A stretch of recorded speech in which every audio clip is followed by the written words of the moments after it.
तुम्हाला देखील चटपटीत पोटभरीचे पदार्थ आवडतात का? तर आज आपण चटपटीत आणि पोटभरीचं पटकन होणारा पदार्थ पाहणार आहोत, तो म्हणजे कांदा कैरीचं वरण. ऐकताच तोंडाला पाणी सुटलं का? चवीला देखील तेवढंच भन्नाट आहे. तर कांदा कैरी वरण करण्यासाठी इथे मी घेतलेलं आहे अर्धा कप इतकं तुरीची डाळ आणि त्याचबरोबर पाव कप इतकं मसुरीची डाळ. तर आता दोन्ही स्वच्छ 2 ते 3 पाण्याने धुवून कुकरमध्ये टाकून घेतलेलं आहे.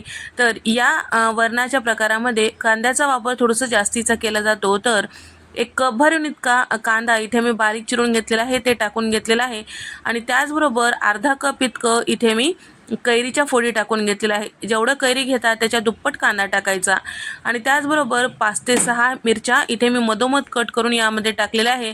2 तमालपत्र आणि 2 दालचिनीचे तुकडे टाकून घेतलेले आहे. आता 3 कप पाणी यामध्ये टाकून घेतलेलं आहे आणि झाकण लावायचं, गॅसचा फ्लेम कमी करायचं आणि त्याचबरोबर 3 शिट्ट्या काढून घ्यायचं आहे.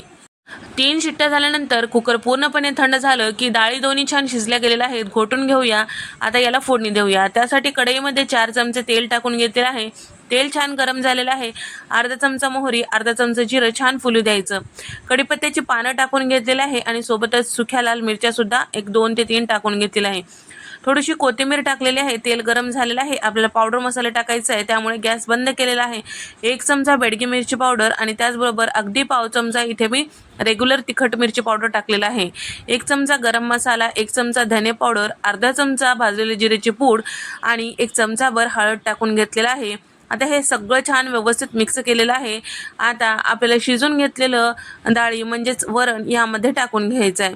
सगळं छान व्यवस्थित मिक्स करायचं. 1 मिनिट असं छान असं परतून घ्यायचं आहे आणि सोबतच चवीपुरतं मीठ टाकून घ्यायचं.